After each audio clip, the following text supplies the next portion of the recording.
Incharge ప్రధానోపాధ్యాయులు, అదేవిధంగా రంగారెడ్డి కూడా ఇన్ఛార్జ్ ప్రధానోపాధ్యాయులు, అన్ని ఉపాధ్యాయ సంఘాల ప్రతినిధులు, నాకు సుపరిచితం ఉన్న అన్న ఎక్స్ఎంపీపీగా ఉన్నప్పుడు ఒక ప్రోగ్రాంలో పాల్గొన్నాను. అప్పుడు ఫస్ట్ మిమ్మల్ని నరసింహులన్న అంటే ఫలానా అని చూపించినారు.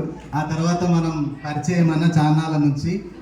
అట్లాంటి నరసింహులన్న ఈ ప్రోగ్రాంకి అయితే వస్తాడు అనుకోలేదు. వచ్చినందుకు ధన్యవాదాలు అన్న మీకు. అదేవిధంగా మహానుభావులను ఎందుకు స్మరిస్తాం, ఇన్ని గంటలు మిమ్మల్ని అందరి సారి కోరుతున్నా. ఒక రకంగా నన్ను మనసులో తిట్టుకుని ఉంటారు, రెండో రకంగా ఒక రకంగా ఆనందం అనిపిస్తుంది. ఎందుకంటే శివరాత్రి లాంటి కార్యక్రమాలలో జనరల్గా ఆ రోజు ఉపవాసం ఉంటాము. ఈరోజు అంబేద్కర్ గారి పేరు మీద ఉపవాసం ఉన్నామని అనుకుందాము. ఇంతటి సమయమైనా కూడా మీరు వెచ్చించి ఉన్నందుకు మీకు అందరికీ ధన్యవాదాలు తెలుపుతున్నా. నా ఉద్దేశం ఒక్కటే, మహానుభావుల యొక్క జీవిత చరిత్ర పిల్లలకు తెలవాలి. వాళ్ళు ఎందుకు కష్టపడ్డారు, వాళ్ళు ఎందుకు ఈ స్థాయిలో మనం గుర్తిస్తున్నాం అనే విషయం తెలవాలి. నేను రాత్రి ఏం మాట్లాడాలని అనుకున్నప్పుడు ఒకటి స్మరణ వచ్చింది. మా నాన్న నాగయ్య ఊరికి 10 సంవత్సరాలు సర్పంచ్గా చేసిండు. ఆయన గురించి నాకు తెలుసు. మా తాత బాలయ్య, ఆయనను చూడలేదు, ఆయన గురించి నాకు తెలియదు. వాళ్ళ తండ్రి ఆ పేరు కూడా తెలియదు. నేను అనుకున్నా నా వంశములని నా కొడుకు రేపు గుర్తు పెట్టుకుంటే నన్ను, లేకపోతే మా నాన్నను గంతవరకే గుర్తు పెట్టుకుంటాడు. కానీ తరతరాలు గుర్తు పెట్టుకునే జాతి రత్నాలు మన దేశంలో కొందరు ఉన్నారు. కొందరు జన్మించిండ్రు, కారణ జన్ములు. వాళ్ళు దేవుళ్ళతో సమానం. ఎవరు దేవుడు? నీకేదైతే ఆపద వస్తే దానికి సహాయం చేసే వాళ్ళు దేవుడు. అండ్ అమ్మాయి ఈ గండం గట్టెక్కింది, లేదా ఈ రకంగా నేను ఈ సమస్య నుంచి బయటపడ్డా అని అనుకున్నప్పుడు దేవుడా అని ఒకసారి స్మరించుకుంటాం కదా. అట్లాంటి మహానుభావులే వీళ్ళంతా. కాబట్టి వీళ్ళ గురించి పిల్లల వరకు చేరాలనే ఒక ఉద్దేశంతో రామనామ స్మరణలాక, ఏమన్నా అనుకోండి, రామనామ స్మరణలాక ఆంజనేయుని యొక్క జయంతి రోజున ఈ కార్యక్రమం నిర్వహించుకోవడం చాలా ఆనందంగా ఉంది. ఆయన పేరు పదే స్మరిస్తుంటే ఈ మండల శాఖ తరఫున మీరందరూ సహకరించి, ఆకలి కొని కూడా ఈ కార్యక్రమానికి సహకరించిన ప్రతి ఉపాధ్యాయ సంఘ నేతను, ఉపాధ్యాయునికి ధన్యవాదాలు తెలియజేస్తున్నా. ఆయన జీవితంలో ఎన్నెన్ని కష్టాలు పడ్డాడో, ఏ రకంగా అవమానాలకు గురైందో చాలా విషయాలు వాళ్ళు చాలా బాగా చెప్పింది. సో ఆనాటి సమాజంలో అట్లున్నదని చెప్పేసి ఇప్పుడు మనం అగ్రవర్ణాల మీద కోపం పెంచుకోవద్దని నా ఉద్దేశం. ఎవరైతే ఆనాడు బాధపడ్డారో అట్లాంటి వాళ్ళే ఇప్పుడు ఒక ఉన్నత స్థాయిలో ఉన్నటువంటి వ్యక్తులు. నమ్ముతారా? ఏ దేశంలోనన్నా 10 సంవత్సరాలు ఒక మైనారిటీ దేశ ప్రధానమంత్రిగా పనిచేస్తాడా? ఒక మన్మోహన్ సింగ్ మన దేశానికి ప్రధానమంత్రిగా పనిచేసిండు. ఏ దేశంలోనైనా నమ్ముతారా? అమెరికాలో ఇప్పటికీ కూడా మహిళా రాష్ట్రపతి ఏర్పడలేదు. మిత్రులారా, మన దేశానికి ఒక ఆదివాసీ మహిళా రాష్ట్రపతిగా ఈనాడు అత్యున్నతమైనటువంటి స్థాయిలో ఉంది. అది మన రాజ్యాంగం కల్పించిన ఒక బ్రహ్మాండమైన అవకాశం.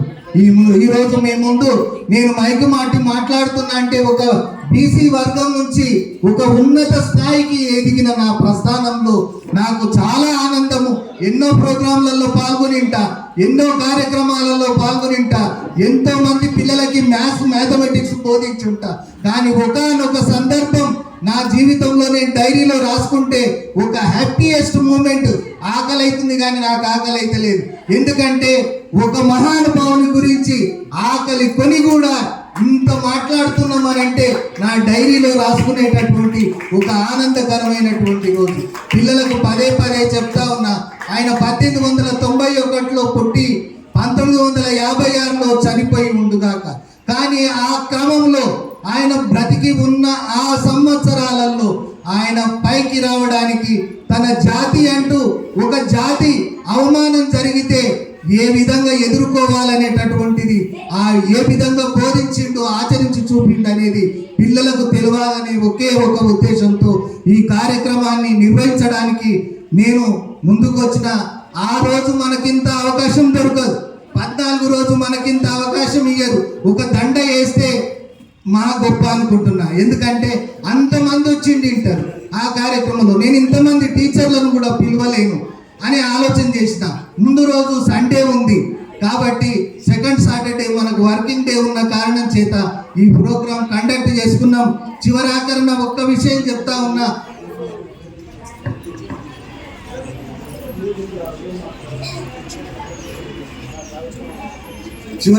ఒక విషయం చెప్తా ఉన్నా మీ అందరికీ. నా ఆలోచన విధానం, నేను జీవితంలో ఎదిగిన నా గమనం, నేను అనుభవించిన ఆర్థిక పరిస్థితులు మనిషిని ఒక ఆలోచన విధానంలోకి తీసుకుపోయిన తీరు నేను ఎప్పటికీ మర్చిపోను. నా బాధ్యత నుంచి నేను ఒక ప్లానింగ్లో ఉంటా, ఒక ఆలోచన చేస్తా, దానికి రూపకల్పన చేస్తా, ఆచరిస్తా. కాబట్టి ఈ మండలంలో పనిచేసే ఉపాధ్యాయులందరూ గర్వంగా తల ఎత్తుకునే విధంగా నేను పనిచేస్తాను. ఎందుకు తెలుసా? ఎందుకు ఈ మాట అంటున్నా? నాకు 8:30 వరకు 34 పాఠశాలల్లో 32 పాఠశాలల అటెండెన్స్ నాకు వాట్సాప్లో వస్తుంది. 9:30 స్కూల్ ఉంటే 9 గంటల 15 నిమిషాలు 9:30 వరకు అన్ని పాఠశాలల యొక్క అటెండెన్స్ నా దగ్గర ఉంటుంది. నాకు ఆ ధైర్యం ఉంది. కలెక్టర్ మేడం దగ్గర కూడా నా మండలంలో ఈ విధంగా ఇంత చక్కగా బాగా పనిచేస్తున్నారని నా మొబైల్ మేడంకు చూపించిన సందర్భం, ఎంత ఆనందం మేడం మెచ్చుకున్న ఆ సందర్భం, ఆ క్షణాలు ఇప్పటికీ కూడా మర్చిపోను. మీకేదో మీరు నా ముందలున్నారని నేను మాట్లాడడం లేదు. అన్న కృష్ణన్న కూడా ప్రత్యక్షంగా చూసిండు, యాదన్న చూసిండు, చాలా మంది నాయకులు ఆయా పాఠశాలలో గమనించిండ్రు. స్ట్రెంత్ తక్కువ ఉండుగాక కానీ మీ కష్టం తక్కువ లేదు. మీరు రాజాపూరు పాఠశాల, ప్రాథమిక పాఠశాలను గమనించండి, ఎంత టీఎల్ఎం ఎలా ఉందండి. ఆ టీచర్లకు ఎంత ఓపిక. నేను అనుకుంటున్నా, నేను ఎక్కడ టీచర్గా పనిచేసి కూడా అంత టీఎల్ఎం తయారు చేసలేము. అంత ఓపిక ఉంది మీ దగ్గర. ఏ పాఠశాల వెళ్ళినా ఆ పాఠశాలల్లో తిరుమలాపూర్ పాఠశాల, అదేవిధంగా తిరుమలాపూర్ పాఠశాల, కల్లేపల్లి, చాలా పాఠశాలలు. మొన్న ఈ పాఠశాల పక్కల సార్ దోండ్లపల్లి, చొక్కంపేట, దోండ్లపల్లి, ఈ పాఠశాలల్లో కూడా సార్ నిన్న 1వ తరగతి పాప చదువుతూ ఉంటే ఆశ్చర్యపోతా ఉన్నా. ఇంగ్లీష్ ఎంత బాగా, పిఎస్ రాజాపూర్లో 3rd క్లాస్ పాప ఇంగ్లీష్లో మాట్లాడుతూ ఉంది. సో ఇదంతా మీ ఘనత.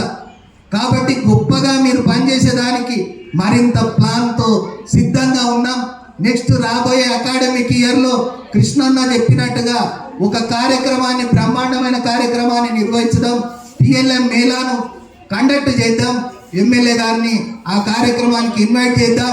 అప్పటి వరకు నేను అనుకుంటున్న ప్రజాప్రతినిధులు అందరూ వస్తారు. సర్పంచులు, ఎంపీటీసీలు, జడ్పీటీసీలు, అన్ని పదవులు వాళ్ళు వస్తారు. కాబట్టి వాళ్ళ ఎలక్షన్స్ అయిపోయిన తర్వాత ఆ కార్యక్రమం నిర్వహించుకుందాం. ఈ రకంగా ఇంకొకటి, విద్యాపరంగా చాలా మార్పు వచ్చింది. మిగతా ఎవరైనా పార్టీల వాళ్ళు ఉన్నా ఏమీ భావించొద్దని అనుకుంటున్నా. ఎందుకంటే ఆకునూరి మురళి గారిని ఎప్పుడైతే కమిషన్ చైర్మన్ గారిని నియమించిండ్రో కొన్ని ఆలోచనలు వచ్చినాయి. జయప్రకాష్ నారాయణ గారితో మాట్లాడి రాబోయే సంవత్సరం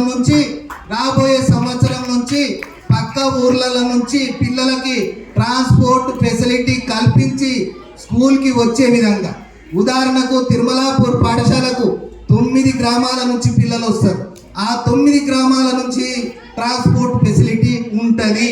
అదేవిధంగా ఉదయం టిఫిన్ ఉంటుంది, మధ్యాహ్నం లంచ్ ఉంటుంది, సాయంత్రం స్నాక్స్ ఇస్తారు. ఈ రకంగా అన్ని రకాలైనటువంటి ఫెసిలిటీస్ రాబోయే రోజులలో ఏర్పడుతున్నాయి. కాబట్టి మనకు విద్యాపరంగా అన్ని రకాల అవకాశాలు, అదేవిధంగా కొన్ని పాఠశాలలో స్ట్రెంత్ తక్కువ ఉంటే మిడ్చి చేసే అవకాశం కూడా ఉంది. ఎక్కువ మంది టీచర్లు ఉండి పిల్లలకు చదువు చెప్పే పరిస్థితులు వస్తున్నాయి. కాబట్టి ఇవన్నీ చెప్పడానికి రాబోయే రోజులలో మరింత మంచిగా పనిచేద్దాం. ఈ పిల్లలు బడుగు బలైన వర్గాల పిల్లలు ఎవరైతే ఉన్నారో వాళ్ళందరినీ ఒక మంచి భారత పౌరులుగా తీర్చిదిద్దాలనే ఉద్దేశంతో, సదుద్దేశంతో ఈ కార్యక్రమం నిర్వహించినందుకు, మీరందరూ సహకరించినందుకు మీ అందరికీ పేరున ధన్యవాదాలు తెలియజేస్తూ ఇప్పుడు ఆయా పాఠశాల నుంచి వచ్చినటువంటి విద్యార్థులకు సంబంధించిన మెడల్స్ కొన్ని ఉన్నాయి, అవి మీరు తీసుకెళ్ళవలసిందిగా కోరుతా ఉన్నా. ఈ కార్యక్రమంలో అదేవిధంగా పిఆర్టీయు సంఘం